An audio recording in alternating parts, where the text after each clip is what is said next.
जी हां दोस्तों, नतीजों के बीच में 2 बजते बजते बिहार में बड़ा खेला होने जा रहा है। नीतीश कुमार ने अचानक बंद कर लिया अपना फोन।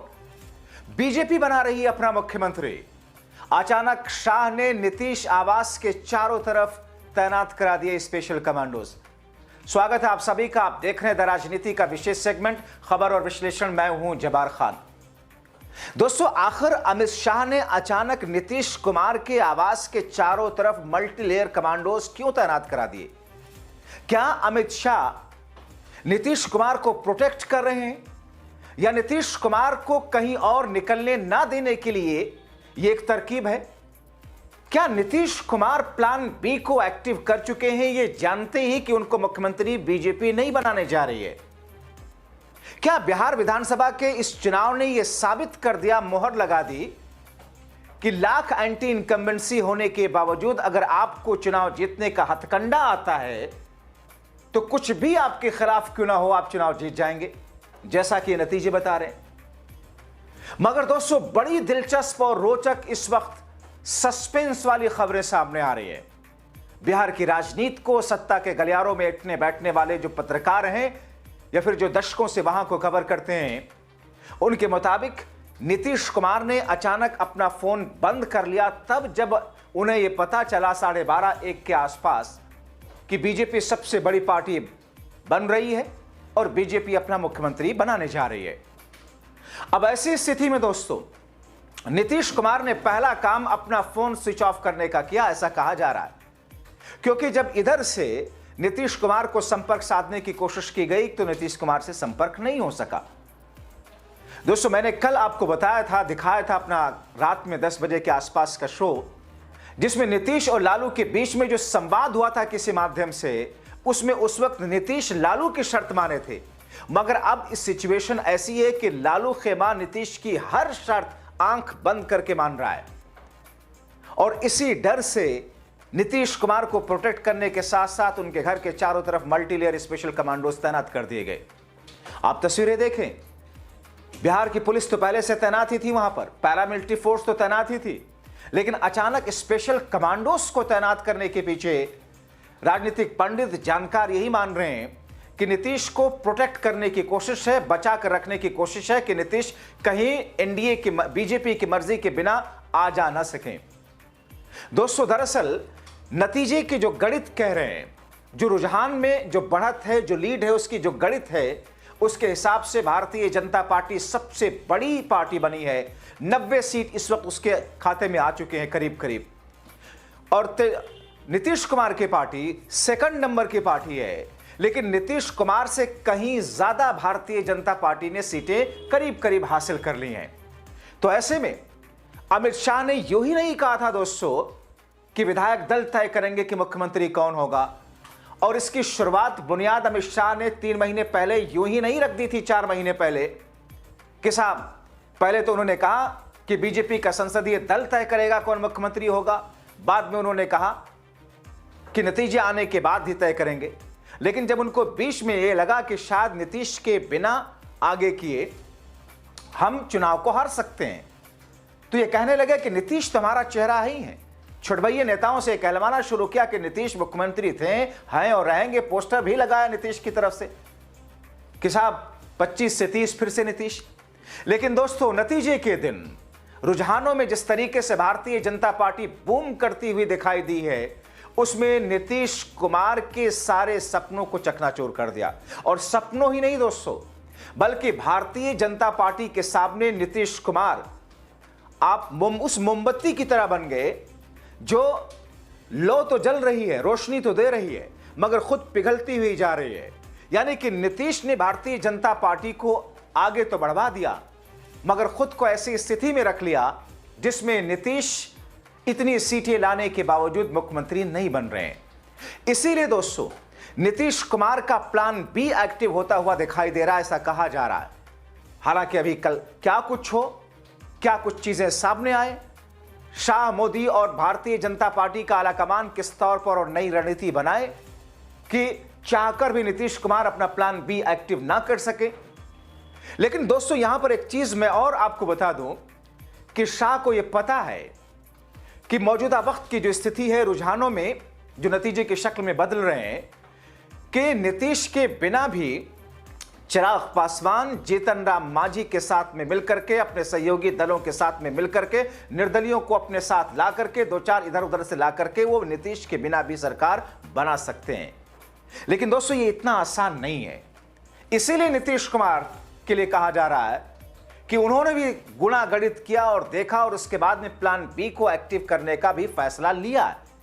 अब दोस्तों जो स्थिति है, एक स्थिति तो यह है कि नीतीश के बिना भारतीय जनता पार्टी अपना मुख्यमंत्री बना लेगी जोड़ तोड़ करके, लेकिन दूसरी स्थिति यह है कि नीतीश कुमार अगर इंडिया गठबंधन के साथ में मिलते हैं तो फिर इंडिया गठबंधन के साथ मिलकर के नीतीश कुमार सरकार बना सकते हैं, नीतीश कुमार मुख्यमंत्री खुद बन सकते हैं।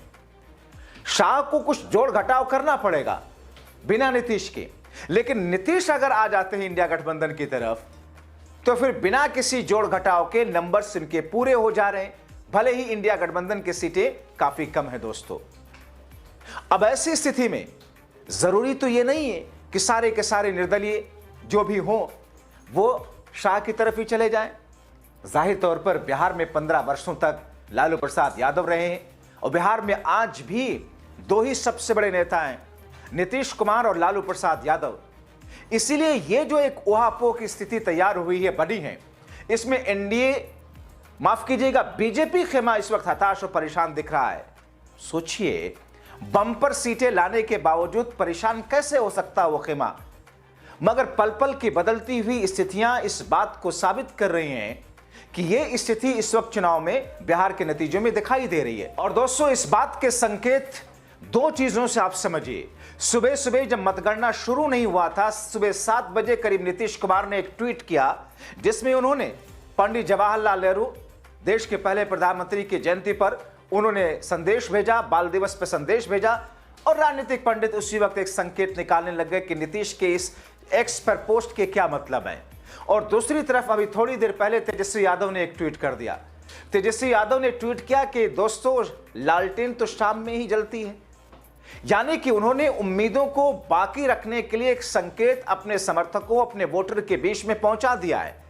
तो क्या दो ये ट्वीट मिलकर के नीतीश और लालू के बीच की जो पूरी स्क्रिप्ट है उसकी पटकथा या उस पटकथा को लेकर के एक संकेत, उसकी झलक सामने रख रहे हैं? अब ऐसी स्थिति में दोस्तों सवाल इस बात का है कि नीतीश मुख्यमंत्री हैं अभी तक तो मुख्यमंत्री है ही है, वो इस्तीफा देंगे और उसके बाद में फिर से जाकर के, या फिर उनको इस्तीफा देने की जरूरत नहीं होगी क्योंकि एक फॉर्मेलिटी होती है, उसके बाद में शपथ होता है। तो अभी नीतीश मुख्यमंत्री है, उनके इर्द गिर्द तो वैसे ही सिक्योरिटी रहती है, हमेशा रहती थी। आज स्पेशल सुबह सुबह और तैनात की गई थी बिहार पुलिस, लेकिन इस वक्त स्पेशल कमांडोज का तैनात करना बहुत कुछ कहानी कहता है दोस्तों। और इसीलिए बिहार से लेकर के दिल्ली तक ये चर्चाएं चल रही हैं कि नीतीश कुमार को प्रोटेक्ट करना चाह रहे हैं Amit Shah, by hook by crook. लेकिन दोस्तों नीतीश कुमार वो खांटी राजनीतिज्ञ हैं। बिहार में उनसे बड़ा पिछले 3 दशकों की अगर राजनीति को उठा करके देख लें दोस्तों, 3.5 दशकों में, तो नीतीश और लालू से बड़ा नेता अभी तक बिहार में कोई पैदा नहीं हुआ है। और यही कारण है कि शाह को लगता है कि अगर नीतीश को रोका नहीं गया किसी भी तरीके से तो नीतीश खेल बिगाड़ सकते हैं। इसीलिए अमित शाह ने, इसीलिए एनडीए ने, भारतीय जनता पार्टी ने अपना भी प्लान भी तैयार कर लिया। मैंने पहले आपको दिखाया था कि आरजेडी, कांग्रेस, लेफ्ट, निर्दलियों को, उन संभावित विधायकों को जो प्रत्याशी जीतने की तरफ बढ़ रहे थे, जिनके बारे में यह संकेत था, उन पे डोरे डालने शुरू कर दिए थे। तो यह भी कहा जा रहा है कि बीजेपी बिना नीतीश के भी चिराग मांझी और दूसरे लोगों के साथ मिलकर के सरकार को बनाने का प्रयास कर लेगी। यानी कि दो तरफा जो इस वक्त रस्साकशी चल रही है, उस दो तरफा रस्साकशी में इस वक्त बिहार का ये चुनावी नतीजा जो कि रुझान की शक्ल में अभी है, धीरे धीरे वो नतीजों की शक्ल में बदल रहे हैं, बहुत ही रोचक मोड़ ले चुका है। और इस रोचक मोड़ ने क्या एक बार फिर से इंडिया गठबंधन की उम्मीदों की लो जलने की तरफ संकेत दिया है? हालांकि दोस्तों ये फिलहाल काफी कठिन लग रहा है।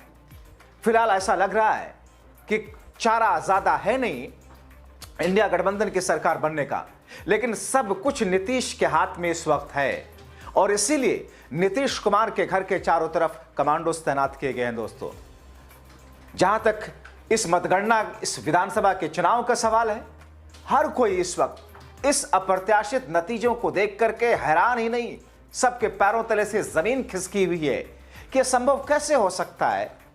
दोस्तों, 2014 में बात समझ में आती थी। आपने देखा होगा, हमने देश के अलग अलग राज्यों में उस वक्त रिपोर्टिंग के दौरान जब मोदी प्रधानमंत्री पद के उम्मीदवार घोषित किए गए थे तो महसूस हो रहा था जमीन पर कि बदलाव की लहर है और इसीलिए मोदी सुनामी कहा जाता था, मोदी लहर कहा जा रहा था उस वक्त, और वो चीजें दिख रही थी। मगर इस चुनाव में बिहार में मैंने कहीं तो एनडीए के लिए सत्ता बरकरार रहने या सत्ता में इतनी ज्यादा और मजबूती होने के लिए कोई संकेत नहीं देखा, सिवाय इस एक बात के कि नीतीश कुमार से केंद्र की सरकार ने 10,000 रुपए देने की घोषणा करवा दी और उनके खातों में डलवा दिया महिलाओं के। तो क्या सारी की सारी महिलाओं ने एनडीए के पक्ष में वोट कर दिया? यह संभव तो होता नहीं है। हां, 8 से 9% महिलाओं का ज्यादा वोट एग्जिट पोल में एनडीए को दिखाया जरूर गया। मगर इसके अलावा की क्या स्थिति है जो नतीजे सामने आए? क्योंकि बिहार की जनता सड़कों पर उतर रही है। माना यह जा रहा है, कहा यह जा रहा है कि इंडिया गठबंधन तेजस्वी कोर्ट जा सकते हैं और वहां पर 50 सीटों को लेकर के दोबारा से मतदान की बात कर सकते हैं। और इन तमाम स्थितियों और परिस्थितियों, जो कि दोस्तों फिलहाल लग नहीं रहा, क्योंकि कोर्ट में कितने मामले हैं चुनाव आयोग के खिलाफ, मगर चुनाव आयोग किस तौर पर गोल गोल जलेबी घुमा करके उन मामलों पर फैसला ही नहीं होने देता। यहां तक कि चंडीगढ़ में क्या कुछ हुआ, सुप्रीम कोर्ट ने सब कुछ पलटा। हरियाणा के एक लोकल चुनाव में सुप्रीम कोर्ट ने सब कुछ पलटा, सुप्रीम कोर्ट ने ईवीएम बुला करके गिनती कराई। मगर दोस्तों, बिहार अब एक दूसरी तरफ बढ़ता हुआ दिखाई दे रहा है और इसीलिए कहा जा रहा है कि अब बिहार को एनडीए ने इस हिसाब से जीत कर दरअसल बिहार ही जीता नहीं है, देश के अंदर एक नया नैरेटिव सेट किया है और बंगाल जीतने की भूमिका बना दी है। मगर इस स्थिति में नीतीश कुमार एक कांटे की तरह, रास्ते के एक पत्थर की तरह आकर के सामने इस वक्त खड़े हो गए हैं। अब आगे क्या होगा, इंतजार करना होगा। आप क्या कहेंगे? अपने राय कमेंट बॉक्स में जरूर लिखें।